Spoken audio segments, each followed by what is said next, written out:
I give the floor to the representative of the United Kingdom. Thank you, Madam President. At the outset, I wish to offer my government's condolences for yesterday's earthquake in the Turkish city of Van. Our thoughts are with the victims and their families. My government stands ready to support the government of Turkey in any way that it can. I wish also to express my government's sincere condolences to the Kingdom of Saudi Arabia and its people following the passing of His Royal Highness Prince Sultan Abdulaziz. Madam President, this is a moment of huge opportunity for the people of the Middle East to build more open, free and prosperous societies. Yesterday, Tunisians cast their votes in the first ever democratic elections to appoint an assembly to draft the country's new constitution. At the same time, the new Libyan authorities declared liberation from 42 years of ruthless dictatorship. For Tunisia, Libya and indeed Egypt, the road ahead will be difficult.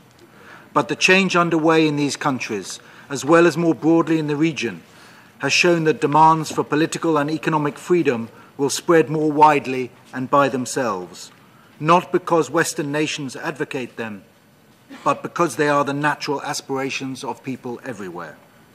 We shall continue to work in partnership with those forging a new future for their countries. Madam President, the courage and determination of the Tunisian, Libyan and Egyptian people and the changes taking place in their nations serves both as an inspiration to the rest of the region and a warning to the dictatorships that continue to brutally crush the legitimate aspirations of their people.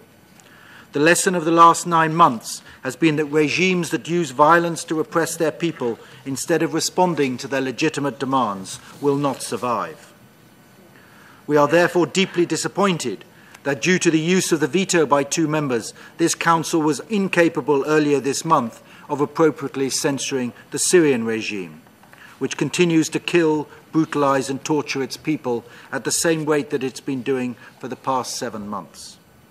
There is no sign of the reforms that Assad has been promising, nor any remorse for the tactics that have been used by the regime, which may amount to crimes against humanity. It is a worrying state of affairs when Iran's leadership, a regime that has itself crushed the rights of the people, is able to voice a greater sense of condemnation than this Council. It is time that members of the Security Council assume their responsibilities and take the strong collective action that is required if there is to be any hope of deterring the Syrian regime from its violent course. Madam President, in contrast, we are pleased at the unanimous adoption on 21 October of Security Council Resolution 2014 on Yemen. President Saleh must now heed the calls of this Council and the wider international community. He must cease the bloodshed and human rights violations and immediately sign the GCC initiative that will initiate a transition of power. Madam President, the changes taking place across the Middle East bring into sharp focus the unfulfilled aspirations of the Palestinian people. They must realize their goal of an independent, viable state of Palestine, just as others in the region are demanding and in some cases securing their legitimate rights. At this critical and sensitive juncture for the region and the Middle East peace process, it is essential for urgent progress to secure a democratic, peaceful state of Palestine living side by side in peace and security. Speaking on behalf of the United Kingdom, as a friend of the Israeli and Palestinian peoples, I wish to make 3 points. First, the Quartet statement of 23 September set out a time frame for negotiations to be concluded over the coming 12 months on the basis of the well-known parameters: 2 states, based on the 1967 borders with mutually agreed land swaps; security arrangements which protect Palestinian sovereignty whilst also providing sufficient reassurance to Israel; Jerusalem as the capital of both states; and a just, fair and agreed solution for refugees.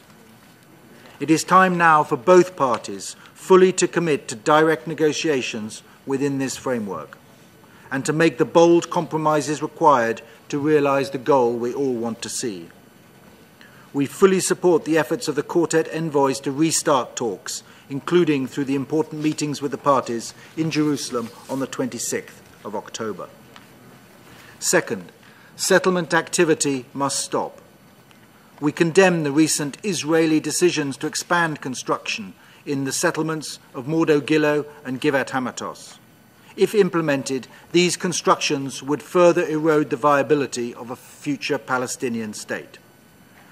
The proposed constructions in Givat Hamatos would cut the geographic contiguity between East Jerusalem and Bethlehem. Settlement construction, including in East Jerusalem, is an obstacle to peace and erodes the space for meaningful negotiations on final status issues, including the status of Jerusalem. It undermines trust and is illegal under international law. It should stop. The Israeli government should abandon its construction plans, and the time has come for the Israeli government to stop merely talking about its readiness to resume negotiations and instead to take the action necessary to inspire the confidence that will bring about meaningful negotiations. Third, we welcome the release of Israeli soldier Gilad Shalit. His long captivity and the lack of access to the Red Cross was unjustifiable. There must now be a sustainable and complete end to violence emanating from Gaza. There must also be an easing of restrictions on the flow of goods and personnel in and out of Gaza. The status quo only breeds resentment, radicalism, and violence. An improved Gazan economy is both essential to the people of Gaza and in Israel's long-term security interests. Madam President, there is no time to waste in making progress towards peace. Without it, history demonstrates that the most likely outcome is backsliding towards violence. The leaders of both sides must demonstrate the leadership required to ensure the outcome that both their peoples want. Thank you. I thank the representative of the United Kingdom for his statement.